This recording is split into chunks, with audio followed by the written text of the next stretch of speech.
अक्सर जब हम बांझपन संबंधित ट्रीटमेंट के बारे में बात करते हैं तो दो ट्रीटमेंट्स हैं जो बहुत कॉमनली पेशेंट जानना चाहता है जिनके बारे में। एक ट्रीटमेंट होता है IUI इंट्रायूट्राइन इंसेमिनेशन और एक ट्रीटमेंट होता है IVF इन विट्रो फर्टिलाइजेशन। दोनों ही ट्रीटमेंट बिल्कुल अलग अलग हैं और किन मरीजों को किस ट्रीटमेंट की जरूरत होगी ये हम डॉक्टर की सलाह के बाद ही समझ सकते हैं। तो आज मैं यही आपको कुछ बताना चाहूंगी पॉइंट्स जो आपको हेल्प करेंगे डिसाइड करने में कि आपके लिए क्या ट्रीटमेंट सही होगा। अब यदि हम एक दंपति की बात करें जो अपने सारे इन्वेस्टिगेशंस या जांचें करा चुका है और उसका बेसिक ट्रीटमेंट जो होता है वो चल चुका है, उसके उपरांत भी उसे कुछ समय से प्रेगनेंसी कंसीव होने में दिक्कत आ रही है, तो उस पेशेंट की एज और उसके रिपोर्ट्स में आई प्रॉब्लम्स के बेसिस पे डिसाइड किया जाता है कि क्या ये मरीज IUI के लिए सूटेबल है या IVF के लिए सूटेबल। आमतौर पे यदि पेशेंट की मैरिड लाइफ बहुत ज़्यादा नहीं है,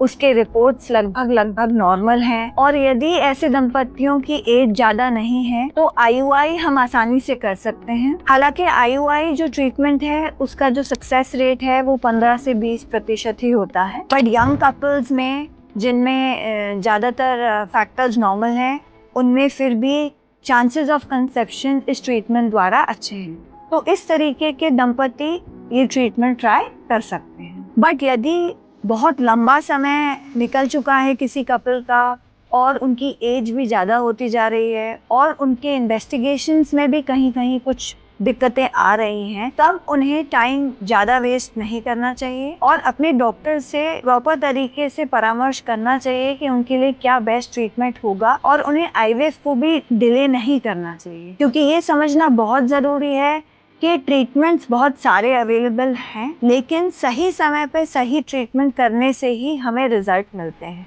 IVF ट्रीटमेंट भी यदि यंग एज में किया जाता है तो उसके रिजल्ट्स बहुत बेहतर होते हैं। जितना हम एज बढ़ाते जाते हैं हम अपने सक्सेस के चांसेस को कम करते जाते हैं। आशा करती हूँ ये जानकारी आपके काम आए।